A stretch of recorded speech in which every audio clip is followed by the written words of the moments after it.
My sister framed me, cried to my parents, and got me thrown out, barefoot at 15. Weeks later, she bragged about it, and Mom overheard everything. Kyle, an 18-year-old guy, was 15 when all of this occurred, and if you asked my family to characterize me back then, they would most likely mention the problem. My father was among those who believed that respect was a one-way path. You either give it to him without question, or you receive the belt of his voice and, on sometimes, his actual belt. My mother followed his lead as if it were gospel. Then there was Becca, my sister, who was 2 years younger and yet the perfect child. She could set the kitchen on fire while making popcorn, and my dad would call it a learning experience. I forgot to mow the grass once, and I'm irresponsible and heading nowhere in life. That is how it has always been.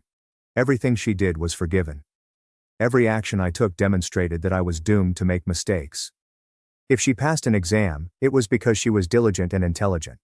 If I passed a test, it was due of luck. She was the golden child, and I was the one that brought the family down. I'd always thought it was unjust, but I never imagined she'd take it to that level that night. It started normally. I was in my room with my ancient laptop, fiddling with some music downloads and half-assing homework. It was late, possibly past 11. My door swung open so hard that it struck the wall, and both my parents stormed in as if I had set off an alarm. My mother's face was flushed, and my father's veins were visible on his forehead. Behind them, Becca pretended to cry so hard that she should have received a medal. He stole it. I saw him take it from Dad's wallet. She wailed, pointing directly at me. What? I sat up straight, perplexed as heck. Dad is already storming across the room, looking around like he's on an investigation show. Then he grabbed my pillow, lifted it, and there it was. Crumpled bills, possibly worth $300 to $400, were pushed behind it. I swear my stomach sank through the floor. I told you, Becca exclaimed, crocodile tears streaming down her cheeks. My head couldn't even process. I had not touched his wallet. I hadn't even gone near it. But before I could say anything, Dad was in my face, jabbing his finger at my chest. You embarrassed this family for the last damn time. You think we didn't notice things missing before? You think we're stupid? I jumped up abruptly, shaking my head. That isn't mine. She planted it. She's lying. Why would I take money when I've been saving every penny I could from babysitting and mowing lawns? Ask Mrs. Novak next door. Enough. He barked so loudly that it rattled my glass. A liar and a thief. You've made this house a joke. I turned at my mother for support, but she didn't even look me in the eye. She repeated what Dad said. There were no questions, as if it were the law. Meanwhile, Becca stood behind them, head lowered, like a saint. But I noticed the sneer, that little flicker of joy on her lips as Dad began tearing up my room, tossing my belongings into a trash bag as if I were some stray they were discarding. Dad, please. It isn't true, I exclaimed, my voice breaking. But it didn't matter. He snatched my rucksack from the corner, dumped it onto the bed, and began filling it with odd clothes. Mom began to say something, but a frown from Dad silenced her. Becca let out a big sniffle. I'm terrified to even share a house with him because he gets so angry. What if he hurts me? That cut worse than anything. I spun toward her, my heart hammering. What are you talking about? I've never laid a hand on you. But the harm had already been done. Dad clenched his jaw. That's it. Out now. They thrust the bags into my arms and dragged me down the hallway, with Becca trailing behind, whispering, I told you they'd believe me. When we reached the front door, Dad jerked it open. The night air struck me like ice. I was barefoot and still wearing sweatpants and a t-shirt. Dad shoved me onto the porch so forcefully that I stumbled. My sneakers were still at the door, so I grabbed them before he could close it completely. You don't come back here until you're ready to admit what you did and apologize to your sister, he said quietly and definitively. I didn't do anything, I exclaimed, my throat raw. She's lying to you. She set me up. Don't you dare talk about her like that, my dad said. She's been nothing but good to this family. You're jealous, Kyle. Jealous and bitter. The door slammed shut, shaking the glass panes. For a few moments, I stood there, garbage bag dropping from my arms, waiting for it to swing open again. To discover they just kicked out their own child over some tears and planted cash. It never did. I sat down on the porch steps, shivering, and looked out at the peaceful street. I wasn't only grounded. I wasn't only in trouble. I was out. Exiled. I'm 15 years old and standing outside my own house with nothing but a trash bag of clothes and a backpack. I knew my sister had won. She had their trust, affection, and unwavering commitment. And I was disposable. I recall gripping the trash bag as if it were a lifeline, my chest so tight I could hardly breathe. Part of me wanted to rush back inside and pound on the door until they listened. Another portion realized it wouldn't matter. They had made their choice. And as I eventually stepped off that porch and began heading into the night, one idea burned brighter than the rest. They'd choose to trust her lies than my truth. That's when I understood I wasn't the only black sheep. I had already been cut out of the herd. The first night, I went around the block till my legs hurt. I wasn't even sure where I was headed. It was late and freezing, and I was clutching a garbage bag like a runaway. I considered crashing at the park, but the benches were soaked from sprinklers. Then it struck me. Lindsay lived a few blocks over. She'd been my best friend since middle school, so I believed maybe her folks would let me spend the night. Her eyes widened as she noticed me standing there in sweatpants, carrying a garbage bag. She let me in quickly, whispered inquiries, and I informed her that they had kicked me out. She didn't seem astonished, just sad. She gave me a blanket on the floor and some leftover pizza, and I slept more soundly than I had in weeks. Her mother was not as forgiving. The next morning she approached me privately. She wasn't nasty, just straightforward with me. "Kyle, you can stay for a few nights, but I can't afford another mouth. You'll have to figure something out." I nodded, pretending everything was okay, but my stomach wrenched. Lindsay's mother drove me to school early on the third night and told me I couldn't return. That was it. I placed my garbage bag inside my locker and pretended I had somewhere else to go. From then on, I began couch surfing. A classmate let me crash on their sofa for the night. Another let me remain in their basement, but only for tonight. People did not want to cope with the drama in my family. After approximately a week, I was out of alternatives. That was when I began sleeping wherever I could. Behind the gas station, in a nook near the dumpsters, where the light did not shine. I used to be able to hide until closing time at the library, but the security guy found me after a couple of nights and kicked me out. I tried the school bathroom once, shutting myself in a stall, but someone came in, noticed my bag, and word traveled quickly. Hunger was terrible than cold. I had maybe $40 saved from cutting lawns and babysitting. That money was quickly spent on cheap hamburgers and vending machine munchies. Following that, I either missed meals or drank from water fountains. My stomach grumbled loudly in class. I would receive looks. School didn't make things simpler. Becca worked quickly. At the end of the first week, everyone had heard the story. How I stole money from my father. How I was booted out. She made it sound like I was a junkie in training. When I sat down next to them, the kids brought their backpacks closer. Teachers gave me long stares that indicated they'd already been warned about me. As I sat down in arithmetic class, a female moved her notepad. "Sorry, I don't want my stuff stolen," she whispered under her breath, just loud enough for everyone to hear. The entire row snickered. I wanted to yell, but I knew it wouldn't. Help. One day in the hallway, Evan, a basketball player, shoulder-checked me and yelled, "Watch your hands, thief!" I shoved him back out of reflex, and for a brief moment, I believed we were about to swing. A teacher broke it up, but I received the warning, not him. "One more incident, Kyle, and you're suspended." I heard this everywhere I went. Becca shines, I sink. She made it loud enough so that everyone knew she was responsible with money, unlike some others. I believe she'd catch my glance across the cafeteria, give me a slight smirk, and then resume her lovely demeanor in front of her buddies. She relished every second of it. By the second week, I was a ghost at my own school. Nobody wanted me around. I sat alone, ate alone when I had food and pretended I didn't care. But internally, it was eating me alive. Nights were the worst. I'd curl up with my backpack and sweatshirt over my face, hoping cops wouldn't bother me or a drunk wouldn't walk by. The chilly concrete caused my back to ache. My shoes were stinky from walking miles every day merely to waste time, and all I could think about was, my own family did this to me, not strangers, not enemies, my sister. One night, I attempted to sneak into the library again. I figured if I concealed better, maybe they wouldn't notice. I curled myself behind a row of shelves and used my bag as a pillow. Around midnight, the guard's flashlight struck me directly in the eyes. He shakes his head. "You can't stay here, kid." He ushered me out the side door as if I were a trespasser. I wasn't sure where to go. And for the first time the concept struck me. Perhaps this is precisely what they wanted. Perhaps they didn't want me alive anymore. I ended myself curled up behind the petrol station, among the garbage. I closed my eyes, but all I saw was Becca's smug little face, pretending to cry as my parents shoved me out the door. She had won, at least for now. I kept telling myself that someone, anyone, would eventually listen. Perhaps the adults at school weren't completely blind.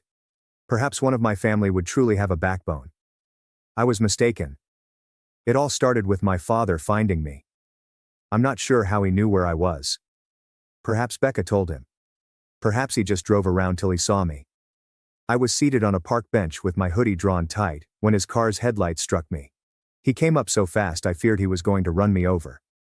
"Get in the car," he demanded, slamming the door behind him. I stayed firmly rooted on the bench. I felt my gut tighten just hearing his voice. "Now," he demanded. I shake my head. "Not unless you're ready to admit Becca lied." His face contorted like if I'd spit in it. "Don't you dare talk about your sister like that. She's been through enough because of you." "Through enough," was my reply. "She planted the money. She framed me, and you just believed her." His jaw tightened.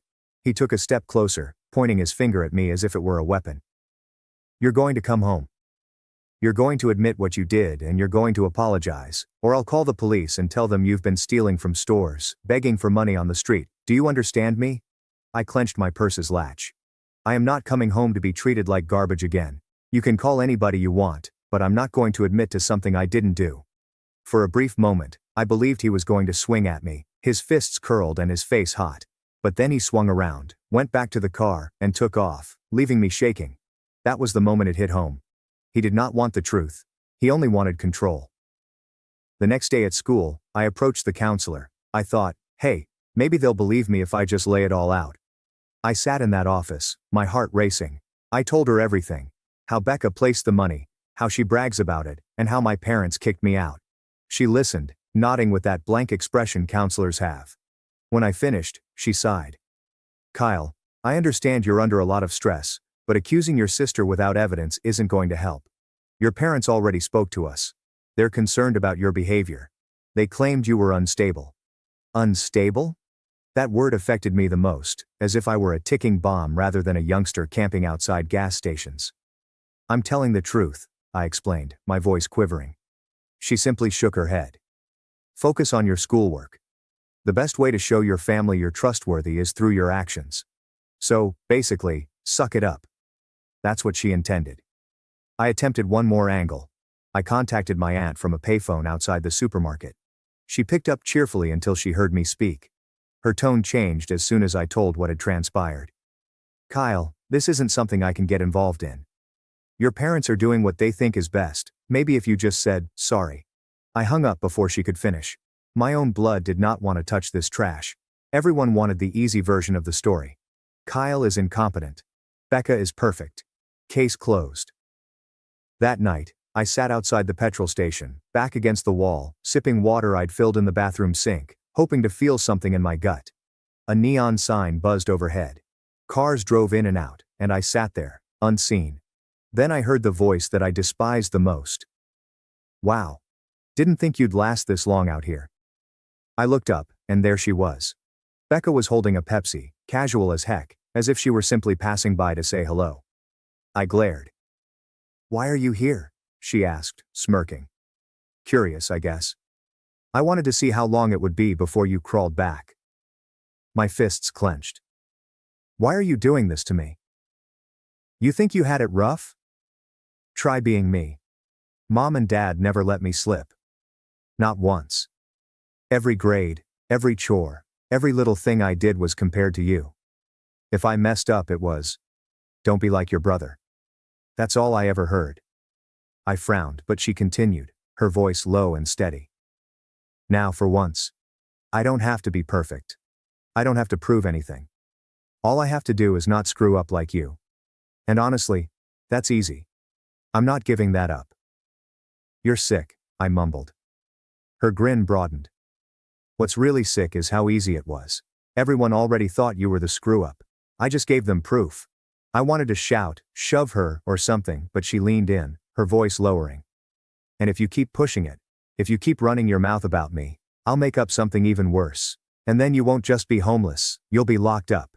She stated it calmly and confidently, which made my skin crawl. She wasn't lying. She was already planning her next move. She strolled away, as if she hadn't just threatened to destroy what little I had left. And as I sat there in the warmth of that gas station sign, it dawned on me. She was not simply attempting to make me appear terrible. She wanted to utterly erase me. That thought lingered in my mind for days.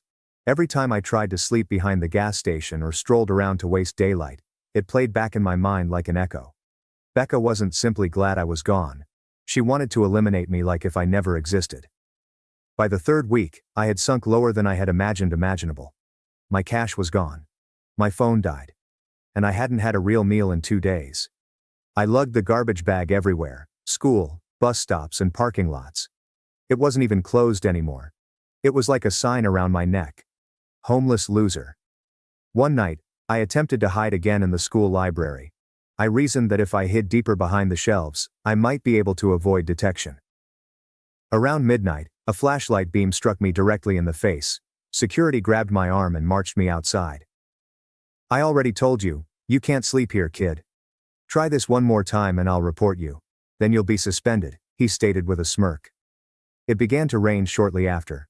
I walked for miles, rain pouring through my hoodie, my shoes squishing with each step. My trash bag became so wet that the plastic tore, and half of my garments spilled on the sidewalk. I grabbed them up anyhow, clutching the sack tightly.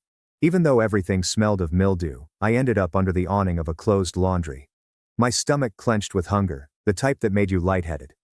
That was my breaking point. I sat there shivering, thinking, maybe this is it. Maybe I'll just disappear out here and nobody will notice. That's when Lindsay arrived. She came rushing up with an umbrella, hair stuck to her forehead, out of breath as if she had been seeking. "Kyle, why didn't you answer your phone? I've been looking for you everywhere." "My phone's dead," I murmured. The truth was, I hadn't had a charger in weeks. She crouched next to me, disregarding the puddles that soaked her jeans. "You look awful." "Thanks," I replied, attempting to laugh, but my voice cracked.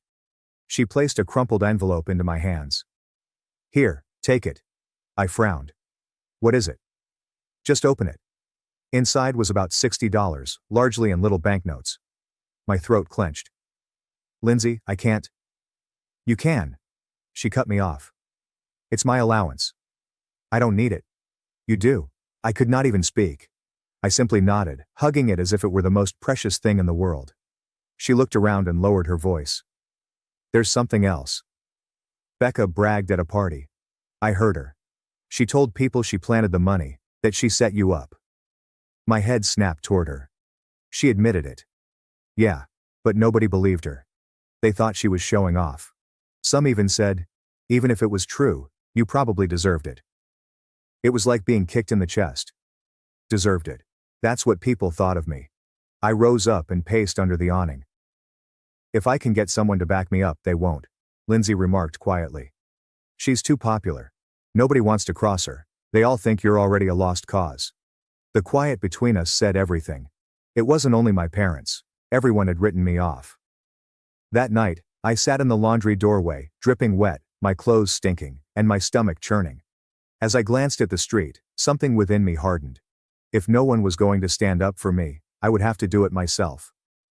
That evening, after cleaning up in a gas station bathroom, I took my damp garbage bag and began walking. I was not nervous. I was not scared. I was just finished. When I turned down our street, my chest clenched.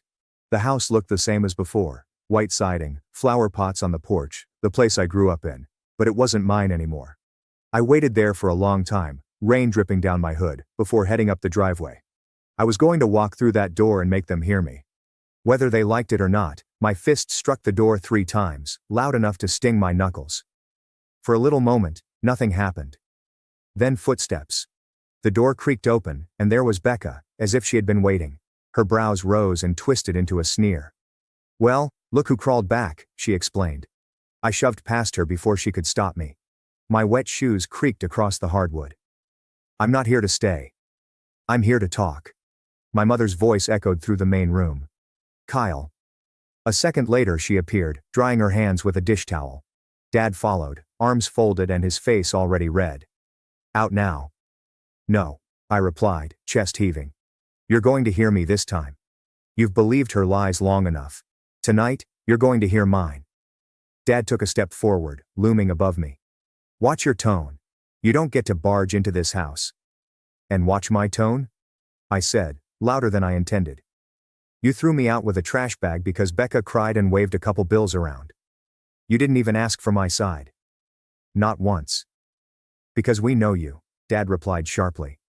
You've always been reckless, Kyle. Always jealous. Dad's face stiffened, but I continued on, fire building in my chest. Jealous? Let's talk about that.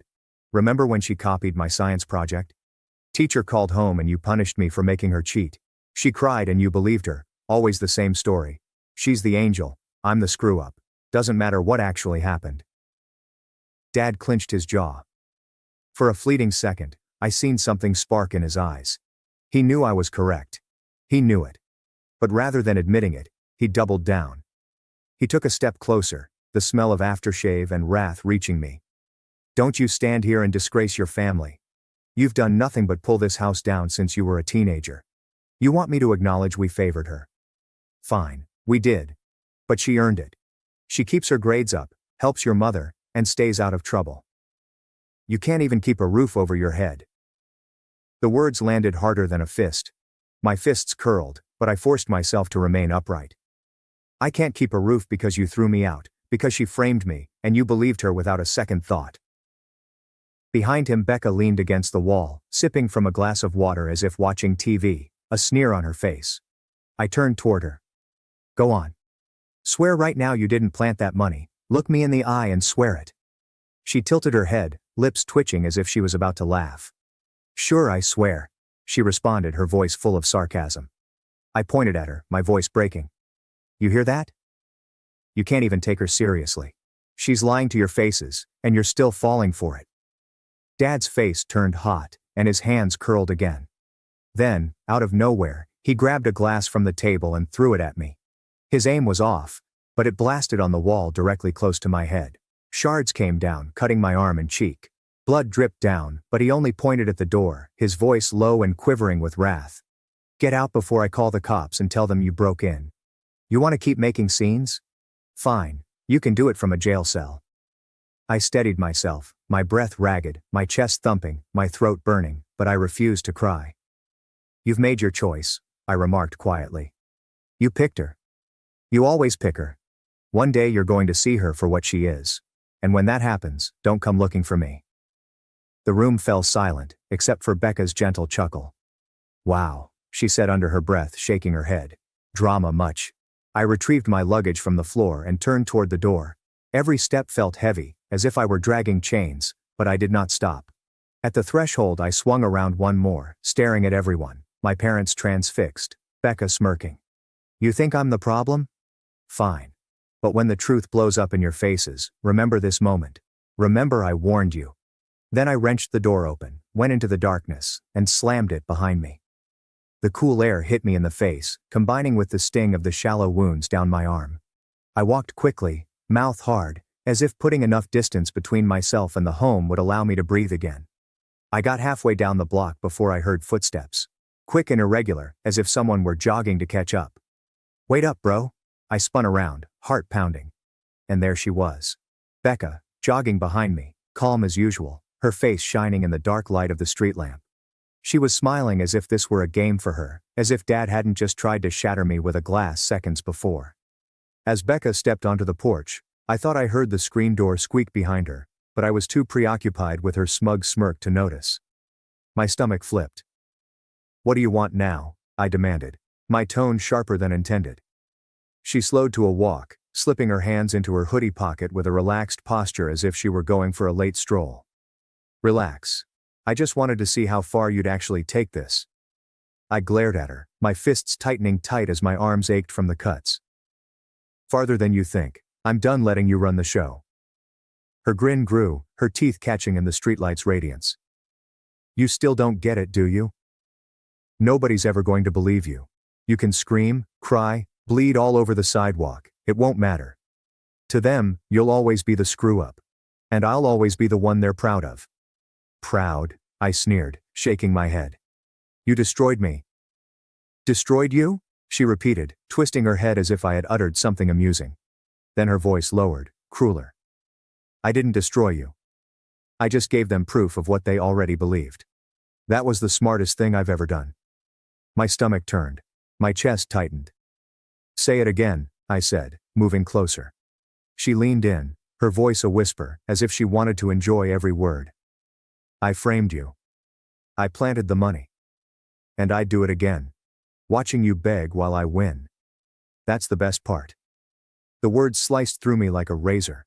I could almost hear the blood gushing through my ears and feel every drop dripping down my arm from where the glass shards had ripped into me. Then another voice pierced the silence.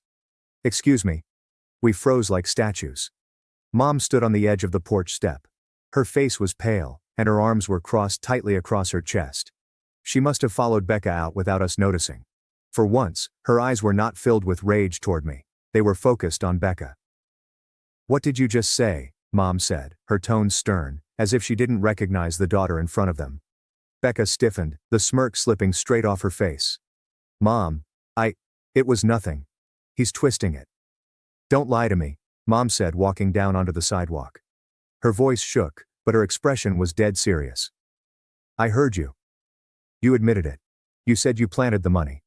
For the first time in weeks, I felt something crack open inside me, a glimmer of hope. My chest clenched, and words tumbled out before I could control them. You heard her, Mom. You finally heard her.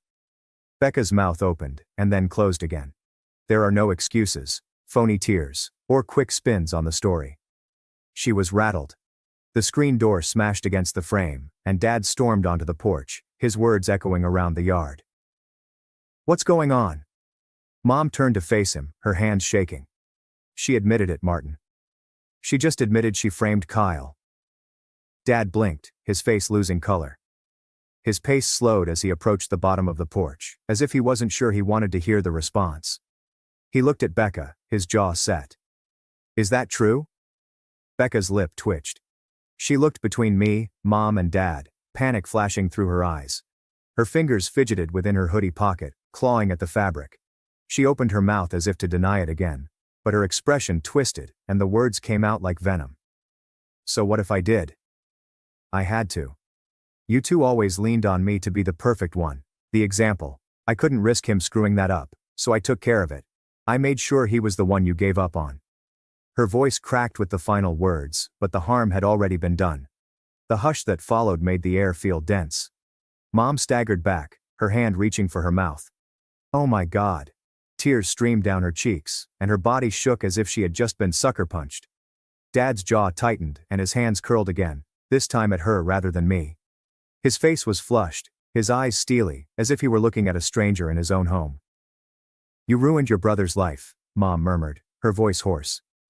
You threw me out, I exclaimed, my throat hurting. You believed her over me. You tossed me in the street with nothing because she cried and pointed her finger. And now you hear the truth, and it's too late. Becca crossed her arms, attempting to hide the cracks in her voice with a false assurance. Don't act like you're some victim. You were always the mistake. I just made sure everyone else finally saw it. Her words hit me like another piece of glass shattered against my skin. I clenched my fist tighter, not to hit her, but to keep myself from collapsing. The silence extended. Mom sobbed openly. Dad simply gazed, gutted, as if the ground had been pulled out from beneath him. And I stood there in the street, bleeding and exhausted, but ultimately vindicated. Now they knew the truth. But it didn't erase the fact that they'd picked her over me when it counted the most. It was too late to repair the harm.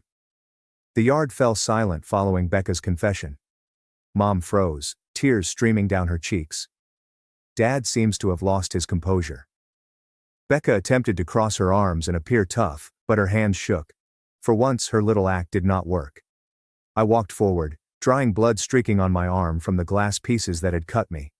My voice was rough and steady. You don't just get to stand here and act shocked. You ruined me. You tossed me out with nothing. Let the whole neighborhood think I was a thief because it was easier to believe her fake tears than your own son. You don't fix that with a couple words. You're going to fix it the right way. Dad snapped his head toward me, as if he couldn't believe I was still speaking. Watch your tone. No, I replied firmly. You don't get to tell me how to talk anymore. You lost that when you threw me out. If you want me to even think about stepping back in that house, you're going to clear my name publicly." Mom blinked back tears. "Publicly?" I nodded. "You're going to write a post on Facebook, on the church page, in the family group chat. I don't care where. You're going to tell everyone the truth, that I never stole, that you spoiled Becca and let her lies destroy me. You're going to admit it for everyone to see. Otherwise I'll do it myself. And trust me, I'll include everything, including how Dad threw a glass at me tonight." Dad's cheeks turned red. "We don't air family business online." I laughed bitterly. "You already did when you threw me in the street with a trash bag. You let Becca's story run wild at school, at church, with neighbors.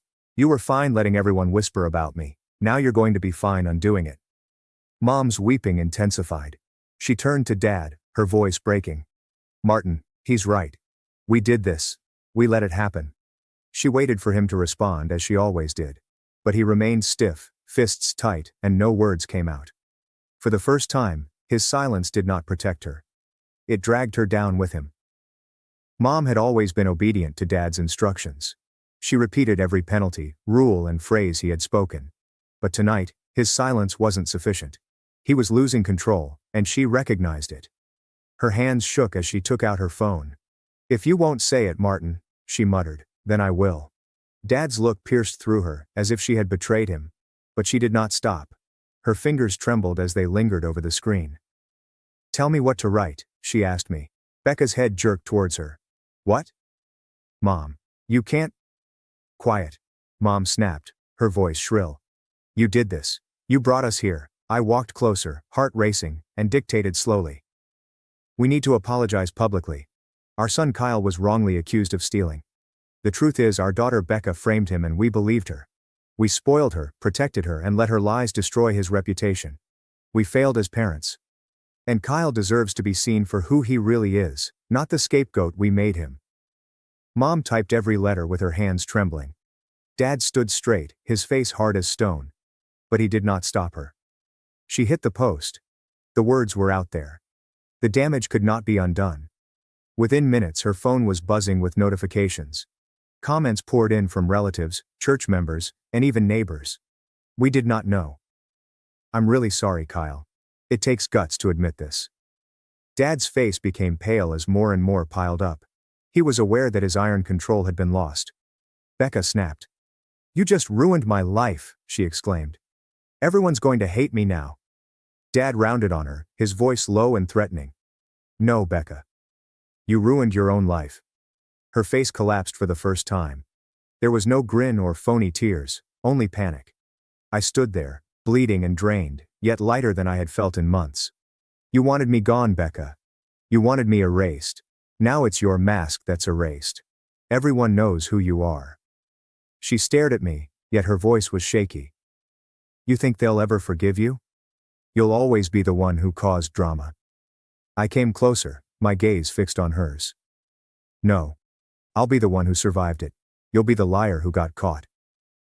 The silence was profound, broken only by Mom's muted tears and the continual pinging of her phone. Dad appeared 10 years older in that moment. And Becca, she finally appeared small. I put my backpack over my shoulder and walked toward the porch. "I'm taking back my bed. You're not doing me a favor. You owe me. You threw me out. Now you're going to feed me, give me a roof, and live with what you did." Nobody argued. Mom and Dad just stood there, hollow. They did not attempt to block me this time. Not after the confession, not after the post got public, and not after their precious control fell away. For once, no one dared to oppose me. Inside the house felt strange, like if I was entering someone else's home. But I was not a guest. Not anymore. I'd brought the truth to light. I had recovered what they had stolen. As I dropped my garbage bag down beside the stairs, I noticed them all waiting there. Mom's eyes were hollow, Dad's expression stern, and Becca was furious. "You wanted a perfect daughter so badly, you turned me into the villain," I murmured, my voice low but steady. "Tonight, you told the world the truth. Don't think that fixes it. But at least now everyone knows what kind of family you really are." And so I marched upward, each step heavy yet steady. For the first time in weeks, I was going to sleep in a proper bed. Not because they allowed it, but because I demanded it. They had cast me away once. I was the one who chose to stay. I think that it has something to do with that. That what champions do. They see beyond. They're playing Arch Manning right now. There's never been more hype on a college quarterback ever. I believe that guy is wired, and that family bloodline's even wired. That they're beyond this hype. This is mortal. Right. This is mortal shit, guys. Great. It's about the process. It's about winning games. If UT goes and wins the championship this year, they're preseason ranked number 1. Never been ranked number 1 before. I believe that this team is like, oh, well, thank you for the compliment, but we're on our own mission. That being preseason ranked number 1 or being on the cover of frickin' Sports Illustrated is not a curse nor a validation. It's just noise out there. And if we do it and you go, we told you you'd be number 1, we'll look at you and go, oh, well, thank you. But that's it. They don't need a pep rally to go, the rest of the world thinks you can win this too. Right. Well, good for them. We're not playing for them. We're doing our thing. I have a mission here. I believe in a path that I'm on. And I'm going beyond this hype, or I'm going beyond this game. I'm playing for I'm prepared mentally and spiritually for an entire season of hell. I'm prepared to fight this assassin on the other side of me that wants to defend and do to me what I want to do to them. Making the resistance or the adversary seem bigger and longer and going to be more tumultuous seems to be a good way to succeed, going beyond, and all of a sudden you look up. I get this from when I've done my best acting. I didn't know it was the last day. When they yelled cut at the end of the last scene of the last day of shooting, I was walking off going, all right, see you tomorrow. And they're like, no, there is no tomorrow. You were just in the zone. That's it. I'm like, that's it? We wrapped? Oh, shit. Oh, hey, Joe. How you doing? For the first time. Because you were just locked in. Boom. Yeah. Best rounds of golf. I walked off the 18th green and was heading to the next tee box to look up and realize, no, that's it. You played 8. Oh, shit, what'd I shoot? Oh, 74. Huh. I didn't look at my scorecard on 16 and go, if I can just keep it in the fairway this last 3 holes, maybe get in with the par, just don't bogey. I didn't anticipate. So I didn't get my room. I behaved and went through the finish line. Yeah. That something in there is in suffering to succeed rather than fighting for revenge, seeing on the other side of the target. Yeah. You follow what I'm... What 100%, yeah. It's also like concentrating on what you're trying to do versus the impact of what it is. Like if I miss this, oh my God, I'm fucked. Right. Yeah, instead of that, you're just thinking about, I'm going to make this. This is how I make this. This is how I do this. This is how I do this. This is how I behave. It's also in today's world with all the stimulus we're talking about and social media, et cetera, we're all sort of living in the third person or being fed opportunities to live in the third person all the time. Yeah. It's like we have a Jumbotron, and to use a football analogy, you kick me the ball. I'm running the kickoff back, and I'm going down the sideline, and I see the goal line, and I think I'm going to score. And then I have a look at the Jumbotron to see how I'm doing. Yeah. That's when I'm getting tackled from behind. Yeah. If we step outside to have a look at how we doing. Yeah, for sure. Yeah. That passenger you open up talking about when you're hitting it comedically is not hopping out over here to have a look. And if you do, you'll get lost. You get lost. You get conscious of what you're behaving, what you know how to do, what you're fashioned to do. Mm-hmm. And you're out of the moment.